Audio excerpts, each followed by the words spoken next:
Good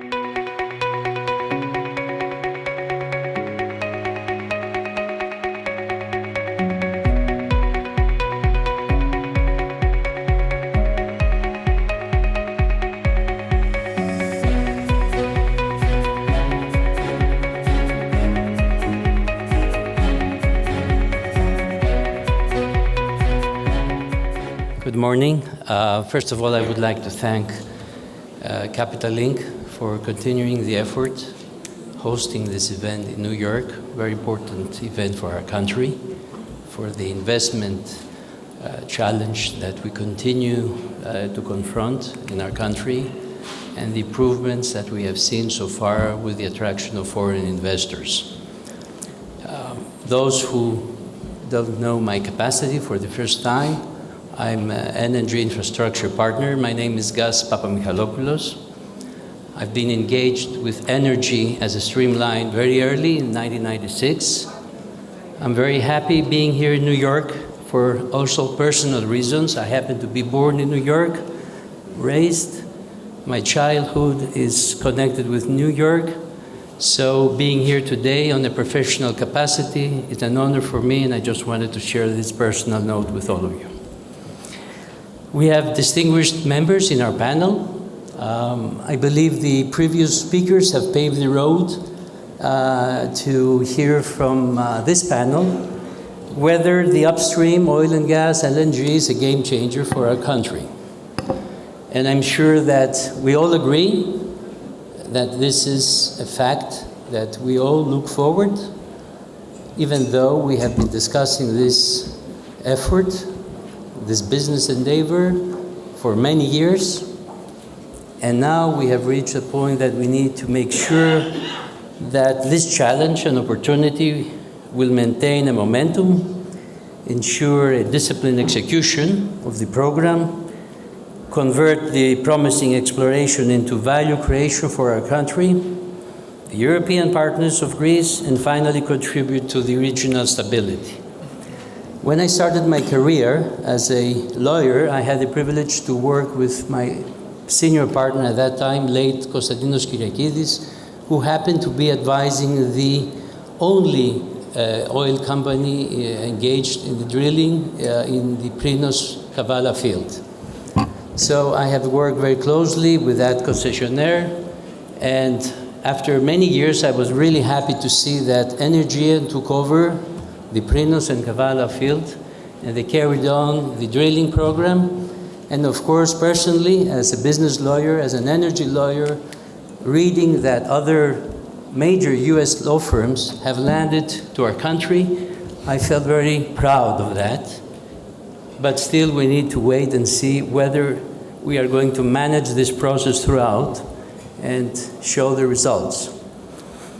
A very small snapshot, I would like to say, and then I will proceed with our guests, is that Greece indeed had been advancing a clear and credible strategy all these years to become a leading energy hub, not only as a country, but also for the Eastern Mediterranean region.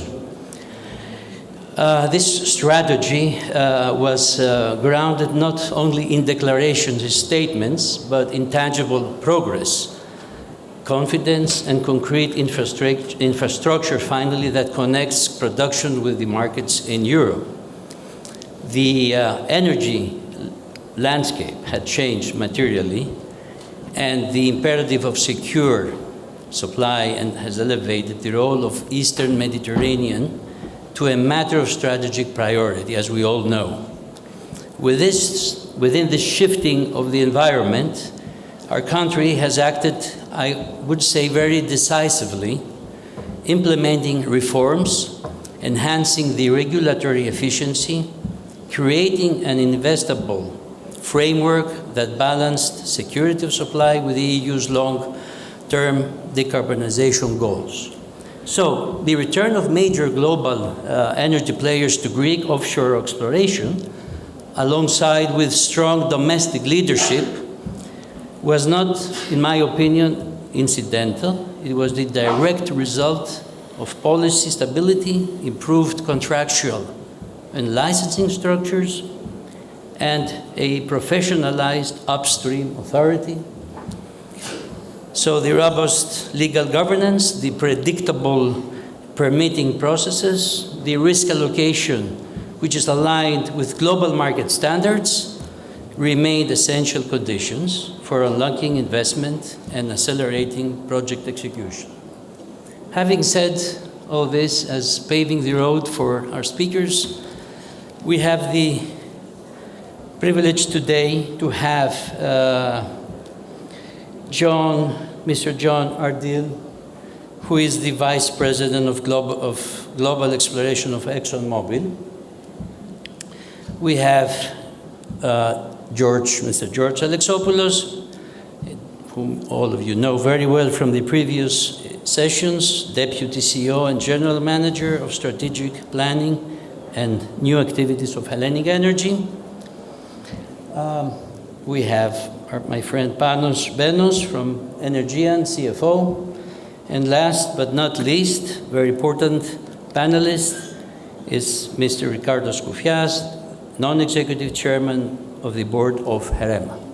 So I welcome you, and we will try to stay within the time that has been allocated to us. And I just wanted to start, as one would expect, we will start with John giving the floor. And I would dare to ask, having you here representing ExxonMobil, what are the views of the upstream energy investment now that you have landed in Greece?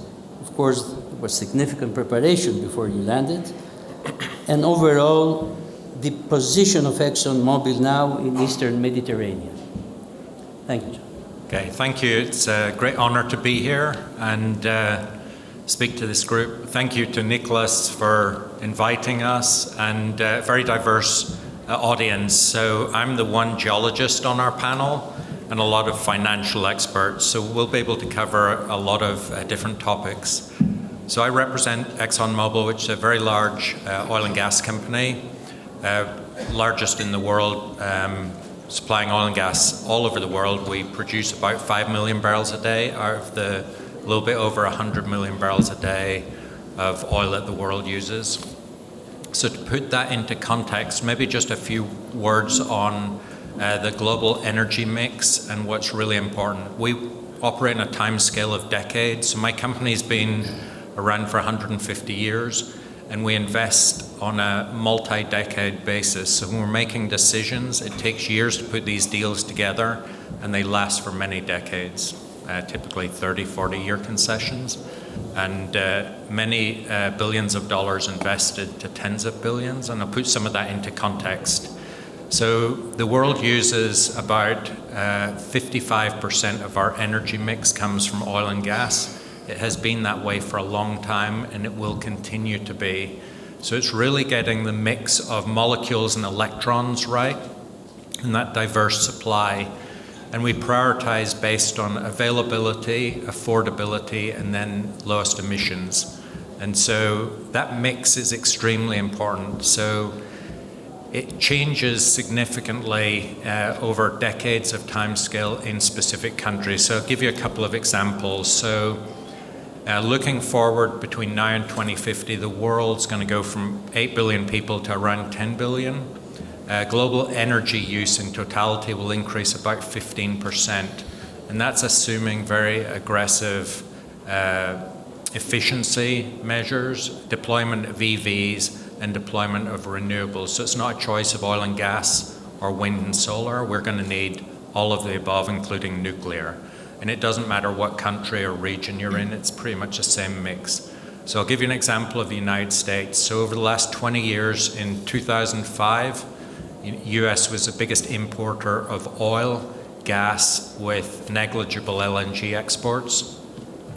This year, the US is by far the largest oil producer, 13.8 million barrels a day, so way ahead of Saudi Arabia or Russia or any of these other countries.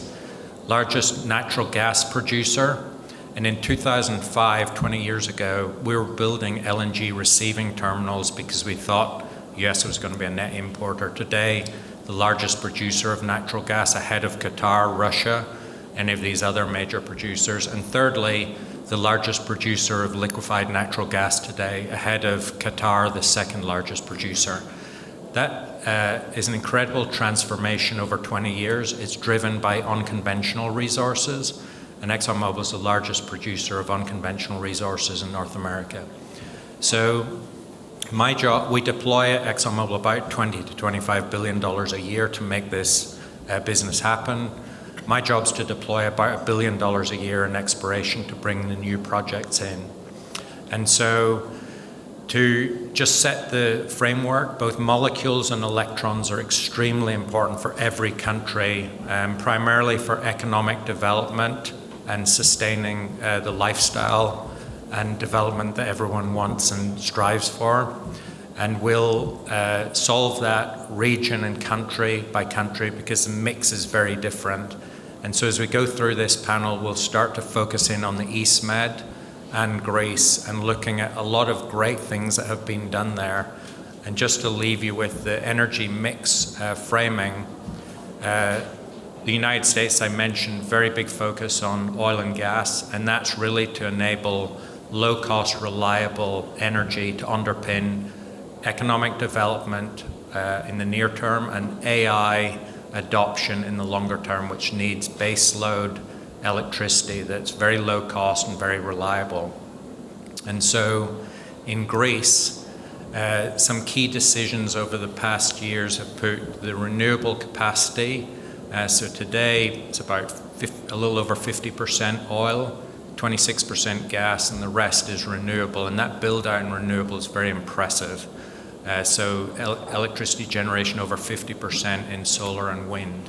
Just to put that in context, Texas, which everyone thinks of as an oil and gas state, if it was a country, it would be the 5th largest wind generator in the world. It's 7 times more installed capacity than Greece today in Texas, and we predominantly produce oil and gas. So it's getting that mix right, and I think Greece is in a very good position to leverage renewables, but also to look at domestic exploration solutions for oil and gas. Thank you, John, for your very focused reply and the insights you have provided to us. As I said earlier, that of course we have the interest of major global energy players, but of course we have also a very strong domestic leadership, and this means that I just want to carry on with George, your partner, HELLENiQ Energy, and ask George, first of all, a general question would be about the regional energy hub and how HELLENiQ Energy perceives its position in this challenge, now particularly, of course, with this strategic joint venture with ExxonMobil. Thank you, Gus, for the introduction. I'm very pleased to be part of this distinguished panel, and I'm sitting between our two partners, so this is a great position to be in. Greece is indeed becoming an energy hub, and to follow on John's framework, it is very important to look at all aspects of the energy mix. We need all of these things in order to be able to grow and make progress. It cannot be one or the other. We need everything. And I'm very happy to say that Greece today has leveraged its competitive advantages, its location, and certain geopolitical developments in order to become this energy hub. And let's make it a bit more practical. If we may go to the next slide, is this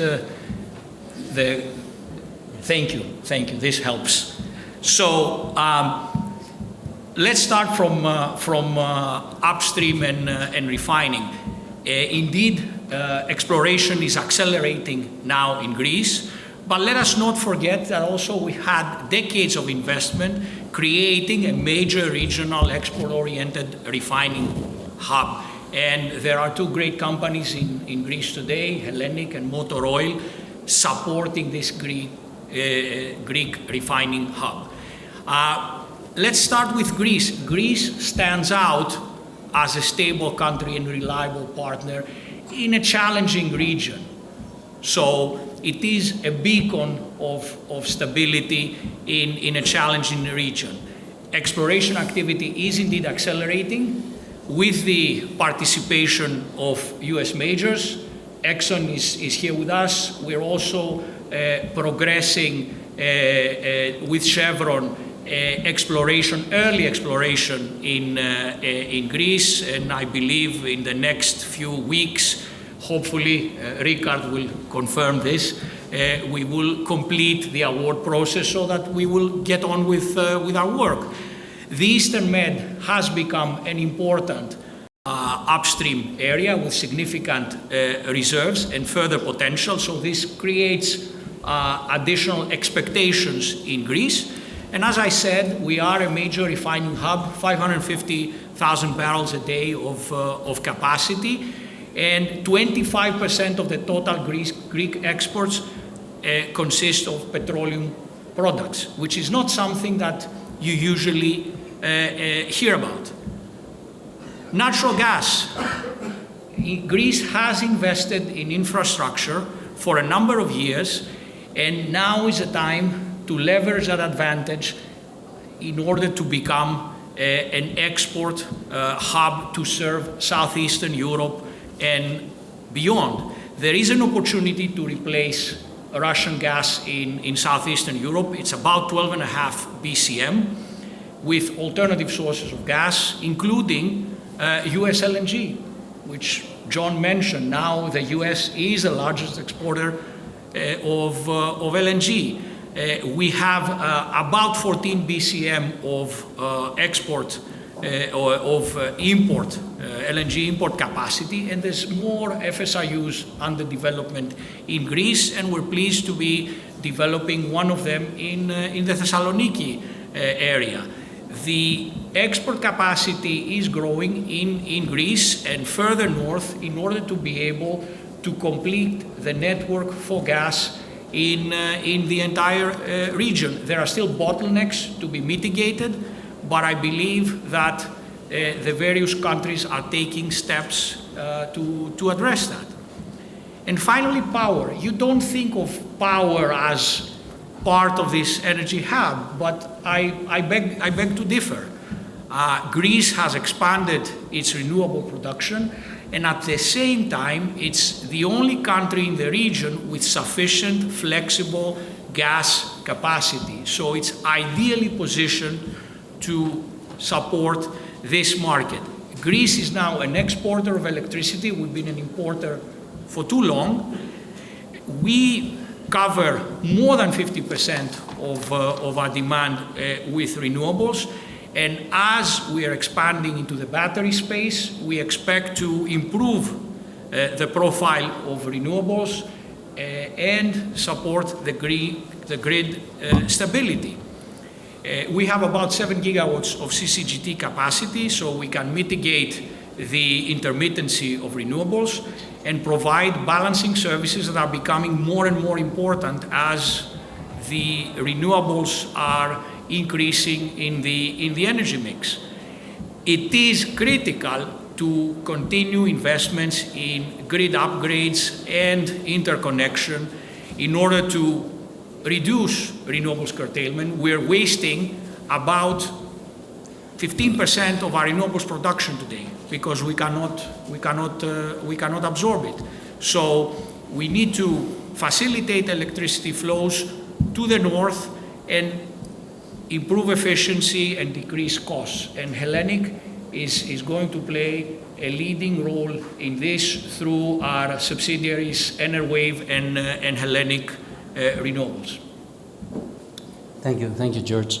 And also you pointed out something which I may have missed in the opening remark, is the importance of the natural gas and the infrastructure associated with natural gas, the LNG terminals, the FSRU, not only Alexopoulos, but the other ones which are in the process of being licensed as a secure gateway into the EU market, and the feed-in of through the vertical gas corridor and the important agreements that they have been signed very lately, enabling this transition and security of supply.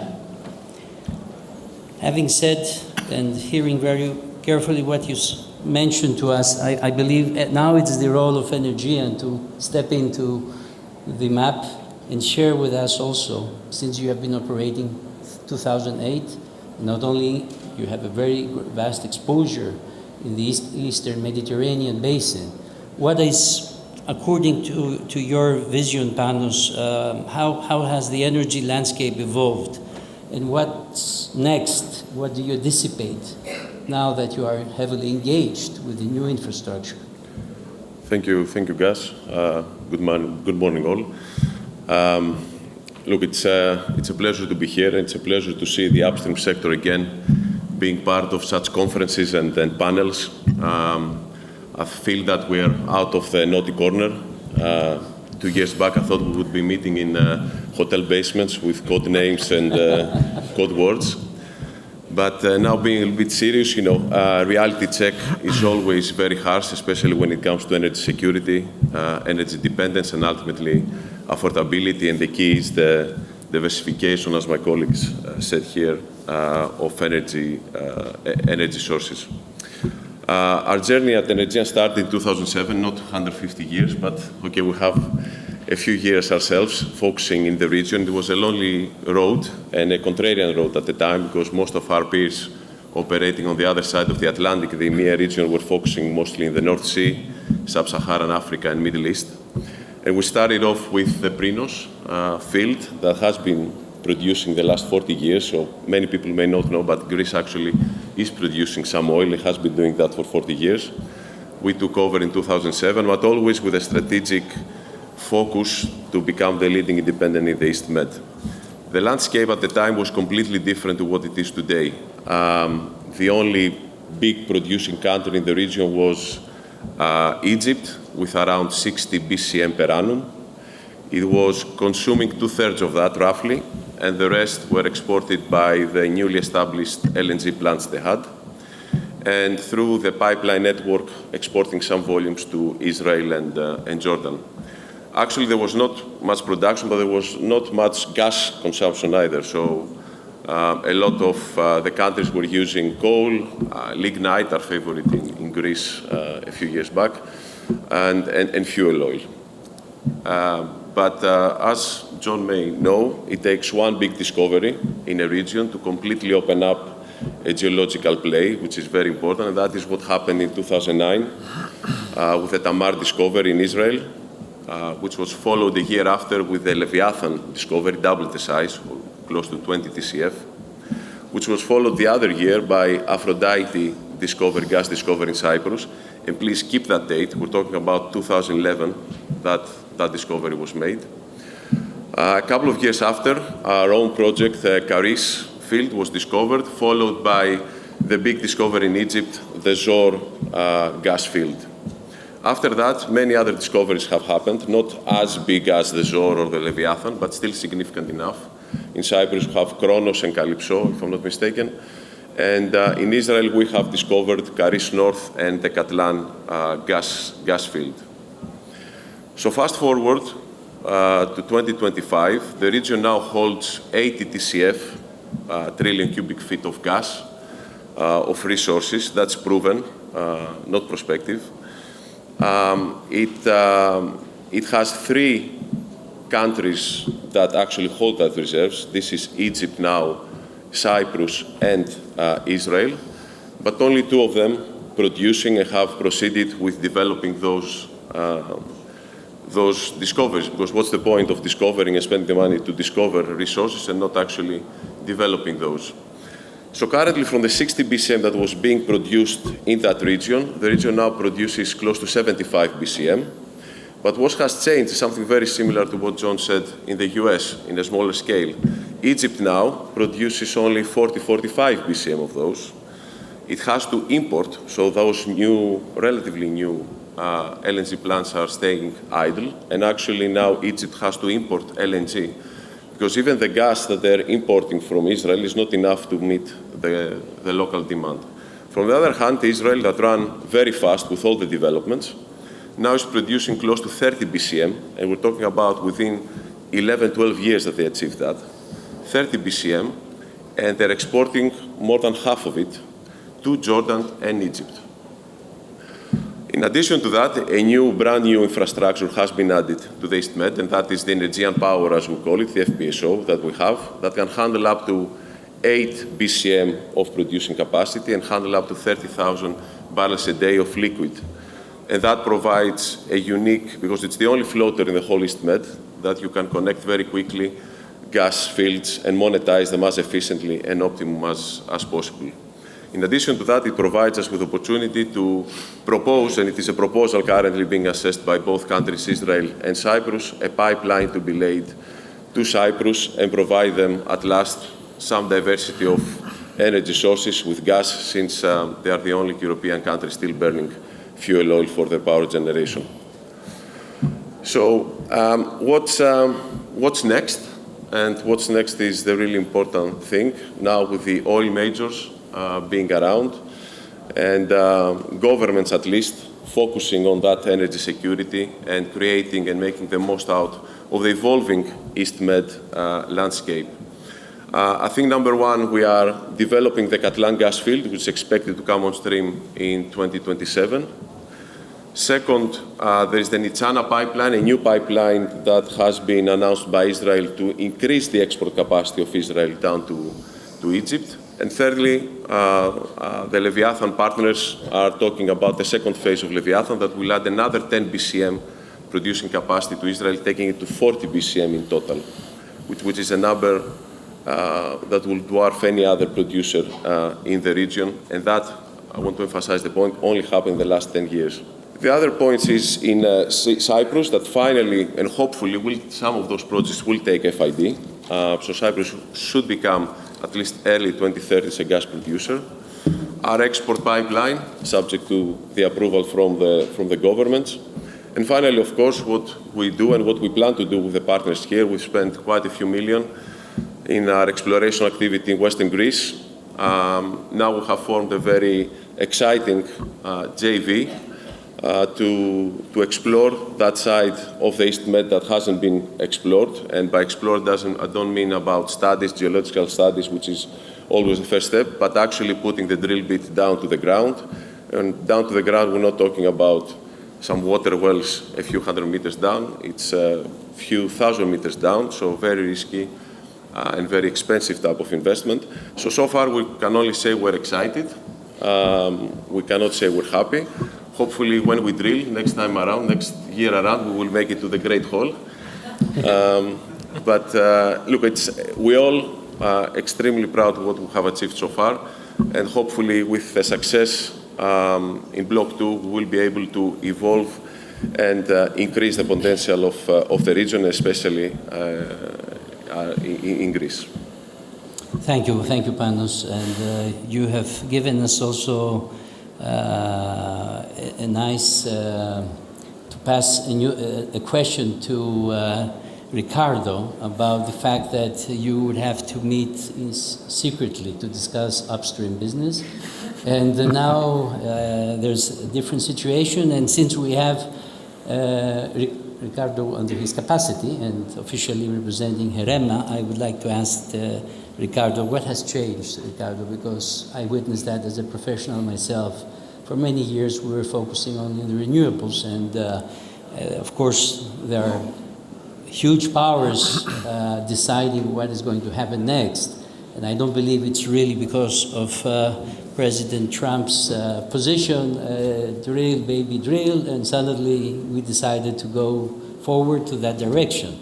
This is one small question. I just wanted to have your opinion. And the second one is, maybe we can wrap it up, what HEREMA believes under its institutional position as an authority about the next steps. What are the key next steps? Because we have lessons to be learned from the past, and now we need to progress, taking into account of those lessons in the past as an authority to accommodate, facilitate the next steps for the business. Thank you. Thank you so much, guys, and thank you for having me. It's I made note of your comment as well about gas infrastructure. So the last time I had the opportunity to speak here, it was representing gas infrastructure when we were building the TAP pipeline. So it's really a privilege to be back again representing HEREMA. So as to go to your small question with a potentially very large answer, but I will keep it short. What has changed? I will be tempted to say, and I think that many of the panelists will agree with me, that nothing has changed, at least not in terms of the arithmetics of the energy sector. As John said in his opening remarks, the sector looks the way it looks. It has looked the way it looks for quite a lot of time. Of course, we're all endeavoring to change and add to the sector. But this is really a question about energy arithmetics, which also takes into account population growth, the energy need, the role that energy plays in terms of both stability as well as economic competitiveness, etc. And I'm saying this because when we brought together the new board and also new CEO in HEREMA in 2020, this was very much where we had an aligned vision about the sector. So what we set out was to put in place a transformative strategy where reviving, if I may say, the upstream sector, notwithstanding the fact that we actually have activities, was a critical component, and it is truly a cornerstone in that strategy. But of course also mindful of as Daniel Jürgen will say, not the energy transition, but the energy addition, also looking at how do we additionally monetize the national resources that we have, such as offshore wind, where Greece is fantastically well positioned. Looking at the broader industrial landscape, how do we bring CCS and CCUS into this? And those were the core elements of the strategy that I would say essentially rests on three pillars, which is to monetize the resources, to do so mindful of energy security and of course energy dependencies and independencies, as well as of course the broader transition. Now that strategy was declared or designated a national strategic priority by Prime Minister Mitsotakis in April of 2022, which I think was critically important because it sent a very unequivocal message into the market that Greece is running with this for the long term. And we did not wait very long after that until we actually started putting the pieces in place. So already in November of 2022, did we initiate a new series of seismic surveys, surveys that went far beyond what any of the previous surveys had done.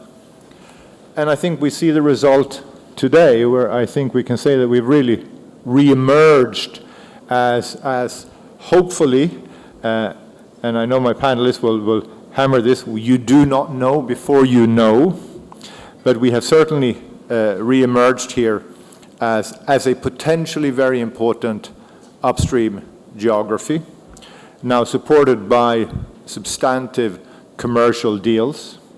And I don't need to inform this to this audience, these are not haphazard small deals that you put your toe in the water. There are certain fundamental elements that need to be in place for this to happen. You need to have the geology supporting this. You need to have an institutional environment that is investable, and you need to have a government partner that is stable and predictable. And I think that Greece has delivered extraordinarily well on all those components. So this is back. I think this has reinforced as well what industry has always said, that the broader energy conversation cannot be a conversation about a binary choice. This is not about selecting one technology over another technology. This is about absolutely optimizing every potential strand that we have and doing so with energy security, energy affordability, and of course energy sustainability as part of the component. And this is why I think Greece has emerged as a protagonist. Not only was the strategy that was presented by the government at the time, and as you will have seen, being very, very actively pursued after, really set a different context. But it also relates to how Greece is strategically positioned, also geographically. You know, we have North Africa to the south, we have the East Med to the east, and then we have Western Balkans and South Europe to the north. All geographies that are looking actually for both molecules and barrels, and is also undergoing a transition where this will be very, very important. So I think my closing message to this is a lot has changed. A lot has not changed because the arithmetics stay the same. We are, of course, delighted now to see what I would probably call the best possible portfolio of actors in terms of having the biggest global companies, Exxon, Chevron, but also collaborating with really well-established regional key players. You couldn't have anything better than this from our perspective. So what we're now looking forward to as we go into 26 is we're looking forward to further seismic surveys. We are starting to look forward to putting those drill bits into the ground, which is when we will know. And in parallel with all of this, we will also continue the other strands of that strategy to really create this holistic package, which, if I may say so, it has been interesting to observe in these forums how we often talk about Greece having gone from a crisis into now a very successful economic situation. For somebody that has been following and have the opportunity to be part of the developments in energy in Greece as well for the last 15 years, you know, how Greece has gone from a somewhat peripheral role 15, 20 years ago into today presenting a strategy where we see a lot of the other European and international partners actually look to Greece, to put it bluntly, to say, you know, you put in place a strategy that actually monetizes your upstream, but does so very responsibly from an environmental and socioeconomic perspective. You have added components around carbon management, around renewables. You're accelerating LNG imports. You are now driving developments of the vertical corridor. Greece has gone from a peripheral role into really acting as a very responsible protagonist in this space. So it's been a fantastic development. Ricardo, thank you very much for giving us this full picture, and you have also addressed some of the matters that we wanted to do in the second round of questions. We have almost 5 minutes, and I would just like to invite the other members of the panel just to make a statement, a high-level statement. I won't be asking the questions. I would like you to decide what is important given the venue, given the audience, given the plans that we have discussed, the challenges that we have, and what would be a fair statement in order to close this panel and move on. So, heard a really good foundation for where's the energy mix in the world, what are those choices, molecules and electrons. So let's focus in on Greece. What's going to happen next? And Rikard just mentioned the economic transformation from a time of crisis to a time of relative strength today. But how do we take that to the next level? And so the energy mix, building out renewables is extremely important. Any electron you can generate from renewables is a molecule saved that we're not burning to generate electricity, because the value in oil and gas molecules is really around transformation into very, very high value products, and it's also very transportable for for very high energy intensive uses in transportation, jet fuel, things like this. So getting that mix right, most of the countries across North Africa and East Med, heard about Egypt, they're all building what's called FSRUs. These are floating storage regas units to enable the offloading of LNG. So when Europe went into the energy crisis with the Russia-Ukraine conflict, everyone wanted to increase regas capacity. And that's to receive LNG, including Greece. The best way to shore up your energy security is to have a mix of domestic oil and gas, which has the lowest cost and carbon intensity footprint, because anytime we have to liquefy natural gas, transport it, and then regasify it, it's very energy intensive. We really prefer to send those molecules to countries with no other options, such as Japan, no natural resources, reliant. A lot of Southeast Asia, very reliant on LNG. Greece has the ability to find domestic gas like Egypt or many of these other countries. So what we're doing right now is very important. We have the right partnerships. We have a Greek partner, Energean, an East Med focused company with great upstream experience. And each company brings a unique component to this. So ExxonMobil brings massive scale technical capability. We're the largest explorer in the world, largest explorer in the Med by any measure, and multiple discoveries, 2019 Cyprus, 2 discoveries in Egypt and Cyprus last year. And those will be going to development. So what we're planning to do here is the 3D seismic's already been shot. We're doing final processing on that to just get the best image to locate the well. 2026 will be all around well planning. So this is designing a safe well that we can execute in partnership with Energean, who's operating the well. And then it'll be permitting as quickly as we can safely do that, meet all the regulatory requirements. And then we have a very strong desire to drill in early 2027. We have drill ships in the Mediterranean ready to go. We'll be drilling in Egypt and Cyprus in that same time frame. This is a deep water well, so it's complex in that regard, but relative to the wells Exxon drills around the world, this is relatively simple. And that partnership with Energean and HELLENiQ will get this well planned, permitted, and drilled safely in that 27 time frame. Just to give you calibrate the investment. So the 3D all-in's around $25 million. This one exploration well will cost about $70 to $80 million. We'll have to do a few of those after in the success case to appraise it. And then the success case developments when we start to spend a little more money. And that type of facility is typically $5 to $10 billion. In Guyana, over the last 5 years, Exxon spent $60 billion. So that's a big, fast-paced development. So you see the scale of capital deployment. And so we're perfectly positioned now to go test this exploration well. Put it in context, 1 in 10 of these is successful. So keep the champagne on ice until we get the discovery. Okay.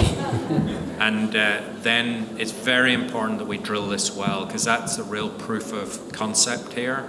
And so you have 3 of the best companies in the world testing the natural gas domestic potential in Greece, which is a huge milestone, first well in decades in the deep water. And if successful, will be transformative for the economy. So that's where we're at now. So the next 12 to 18, 24 months is extremely important.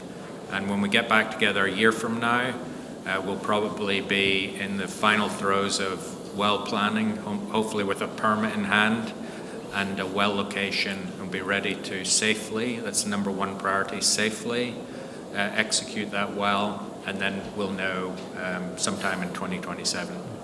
John, we look forward to that moment. George, 1 minute, can you please Sure. do a similar recap? I'll try to keep it brief. I think we've established conclusively that Greece is becoming a regional energy hub across the energy value chain, and this is very important. I think we need to exploit our natural resources as a country, again, in all segments of energy. That is why we are progressing with our partners into the exploration of Block 2. I think John described it very well. I don't need anything to add there. We also have a joint venture with Chevron, and we hope to start the exploration early next year with a view to complete this cycle by 2030, in which case, if the indications are positive, there will be a decision to drill wells or not. So HELLENiQ is going to play an active role in this. We're also very strong in the refining segment, contributing to the energy security, not only of the country, but of the region as well. And with our renewables and power business, we are going to drive the developments in the region as the region energy mix is changing. More renewables, but at the same time, flexible gas units are required to literally keep the lights running. And batteries, as they're added, they will also play an important role. So I think it's an exciting new period, and we look forward to being part of it. This is a joint venture meeting of partners. I think Panos would very agree, of course, briefly, but you still have to make a statement. Yes, very, very short. I think my partners here covered all points. Look, the product is very clear. Everyone knows oil and gas. The supply dynamics, the supply-demand dynamics are very clear as well, especially in Europe. The capital and the expertise is there. As John mentioned, I don't think we could have set up a better JV to drill that well. So we are prepared. We understand the risks. We are, as I said, excited, but the champagne will pop when we actually find something. Because we have to be excited given the millions we're ready to invest. The only thing that we cannot control, and that is we're asking for regulators, we're asking for politicians, is the consistency, continuity, and stability at the fiscal terms, at the regulatory terms, the permitting terms. Energy security and these type of investments are extremely capital and time intensive. So the last curveball we need is a complete change of the terms of the game. And unfortunately, in the past, European politicians have been very eager to do that to the sector. But since we made it now to the main hall, let's hope we're going to stay here and remain here. Okay, thank you, Panos. Ricardo, do you feel make a final statement? Yeah, I can wrap it up in 30 seconds, because I think the message from my fellow panelists is pretty clear. When Minister Kyriakides brought together this team a couple of years ago, most people said this probably wasn't possible to happen. Well, it has happened. We have attracted some very important investors, and we have now put the upstream piece back on the map for Greece. But I think it's important to recognize, well, maybe we can have a very small sip of champagne today because it is an achievement, but we need to keep the Magnum bottle on ice for now. So from our perspective, we have two things that we need to do. We need to make sure that we now get through the execution phase. We have brought them on board. We need to make sure that we give them the tools and the support that they need to execute that. We need to do that in a way that both looks into the two strands here. One is very much the commercial piece. We are getting extraordinary support on those elements from our energy minister, Papastavro. But there is also the sovereign also overlay here, where we continue to work with the Ministry of Foreign Affairs, the Ministry of Defense, the Ministry of Energy, and across the spectrum to make sure that we continue to create an environment for success. And that is really what is sort of keeping us going from Monday to Friday. Ricardo, thank you very much. I thank you all for this opportunity to have this discussion and interface here in New York. I wish also to the audience happy holidays, first of all, and thank you for your patience hearing the potential capacity here for the next years. It's drill, drill, drill. You heard it. Thank you.